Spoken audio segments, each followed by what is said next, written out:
Hello again everyone. In this video, I'm going to be using the old parts from my personal computer to do my first AM5 PC build that I'm going to flip on Facebook Marketplace, offer up in Jawa.gg. For this build, I'm going to be using a Ryzen 5 7400F that I got off of AliExpress. For the CPU cooler, we're going to be using the Corsair iQue H100X RGB Elite. For the motherboard, I'm going to be using an MSI Pro B650-S Wi-Fi. For the memory, I have a Patriot Viper Venom 32GB kit, clocked at 6000 MHz with a cast latency of 36. For the storage, I'm going to be using a Clevcraft C910 1TB M.2 SSD. For the graphics card, we have the EVGA XC Gaming GeForce RTX 3060 12GB that I bought used. For the power supply, we have the Montech Century 850W 80+ gold power supply.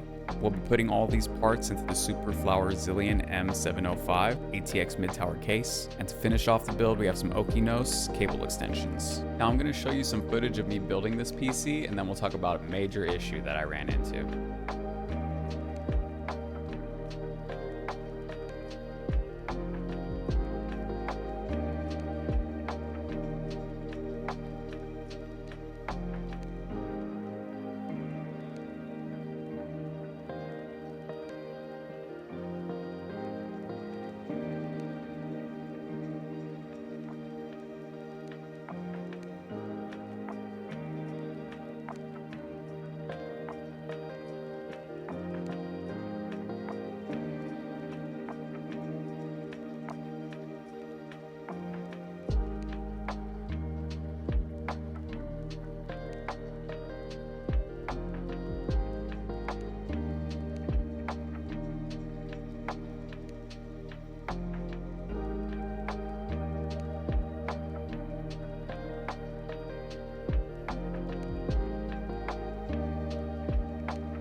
So after building this computer and getting it all set up, I ran into an issue where the computer would turn on, but it wouldn't give me a display whatsoever. And on the debug lights on the motherboard, I was getting a DRAM light and a CPU light. So after basically going through every diagnosis that I could think of for this problem, it turns out the Ryzen 5 7400F that I went with for this build was dead on arrival. So I returned that CPU and I ended up purchasing a Ryzen 5 7500F. Hopefully in the future I'll have a video where I can actually showcase the Ryzen 5 7400F's performance, but until then this is the CPU we're gonna have to use. Now let's go into the benchmarks for this PC and see how well it did. Playing Call of Duty Warzone at native 1080p using the Ultra preset with a render scale of 100, we were getting a respectable 60 to 80 FPS. And if you wanted to get that FPS number higher, you could even lower the settings to get a higher FPS number, and the temperatures looked reasonable.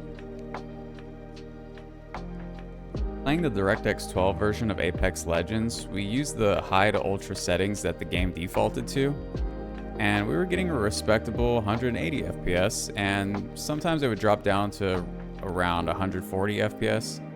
But for the most part, it ran very smooth and looked really good. And overall, I'm pretty happy with the performance of this PC with this game. Now, playing Fortnite at 1080p native using the performance mode with a render scale of 100, far view distance with the frame rate set to unlimited, we were getting between 160 to 200 FPS, even though the numbers were kind of fluctuating. But for the most part, it stayed around 200 FPS. I think this PC performed very well in this game, which I had no doubt that it would. So for esports titles at 1080p, this PC is going to be kind of overkill. You could probably even play some more demanding titles at 1440p with this CPU and GPU combo. So it's just good to see that this older hardware can still perform very well in today's standards. And overall, I'm really happy with the performance of this computer. So there you have it. That's my first AM5 PC build that I'm going to be flipping. I'm going to list this build on OfferUp and Facebook Marketplace for $880. And if the PC doesn't sell after about 1 week, then I'm going to list it on Jawa.gg for $899. In the description of this video, I'm going to have a parts list for most of the parts that I use for this build, but it'll mainly be a parts list that will be similar to this build and around the same price. If you enjoyed watching this video, please like and subscribe. Until next time, this is Fish, and try not to get blown up.